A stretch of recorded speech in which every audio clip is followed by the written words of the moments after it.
Hi guys, আজ একটা নতুন রান্নার রেসিপি নিয়ে চলে এসেছি, নিরামিষ আলুর দম রেসিপি। তো চলো গিয়ে দেখি। প্রথমে টমেটো, হলুদ গুঁড়ো, নুন, জিরা গুঁড়ো, গোটা সাদা জিরে, তেজপাতা, আদা, 4-5টা কাঁচা লঙ্কা এবং ধনেপাতা নিয়ে নিয়েছি। প্রথমে আমি আলুটাকে সিদ্ধ করে নিয়েছি আলাদাভাবে।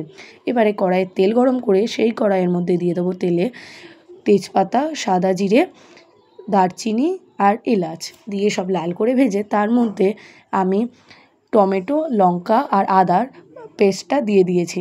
দিয়ে তার মধ্যে সব গুঁড়োগুলো দিয়ে দেব, হলুদ, নুন আর জিরে গুঁড়ো। তার মধ্যে কাশ্মীরি লঙ্কা গুঁড়ো আমি দেখাতে ভুলে গেছি, তো এখন কাশ্মীরি লঙ্কা গুঁড়োটা দিয়ে দিলাম।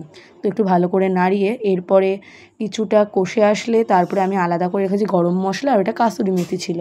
তো একটু মশলা দিয়ে তেল ছেড়ে আসলেই সেদ্ধ করা আলুটাকে দিয়ে দিতে হবে।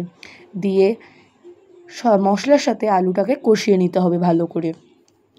2 মিনিট মতন আলুটাকে কষিয়ে নেওয়ার পর তারপরে যখন একটু কালার আসবে তার মধ্যে একটু স্বাদ মতন আমি চিনি দিয়ে নেব। তারপরে সেইখানে জল দিয়ে নেব, কষানোর মধ্যে জল দিয়ে দিলাম। জলটা বুঝে দিতে হবে আপনাদের ইচ্ছা মতন, যতটা আপনারা গ্রেভি করতে চান। তারপরে আমার হয়ে গেছে প্রায় মশলাটা, এখানে জল ফুটে গেছে, তো দেখতেও কালারটা ভালো এসছে। এরপরে ধনেপাতা দিয়ে দিয়েছি, তারপরে আমি দিয়ে দিলাম গরম মশলা গুঁড়ো, দিয়ে ভালো করে নাড়িয়ে নিলাম। নাড়িয়ে নিয়ে তার মধ্যে দেবো এবারে কাসুরি মেথি। আমি তার মধ্যে অ্যাড করলাম কাসুরি মেথিটা দিতে। আবার বেশি দিলে তিতকুট ভাব চলে আসবে, জন্য সামান্য পরিমাণে দিলাম। তো এরপরে ভালো করে মিশিয়ে নিতে হবে। তারপর আমি ওই আলুর দমের মধ্যে একটু টেস্ট বাড়ানোর জন্য দিয়ে দিলাম ঘি। ঘিটা পুরো ওপর দিয়ে ছড়িয়ে নিলাম। তারপরে আমি একটু টেস্ট করে দেখলাম যে কেমন হয়েছে, সব কিছু ঠিকই ছিল, লবণ টবণ। তো এই যে আমি আলাদা করে একটা বাটিতে তুলে নিয়েছি। তো এই ছিল আজকে রান্নার ভিডিও, আমি ঢেকে নিলাম।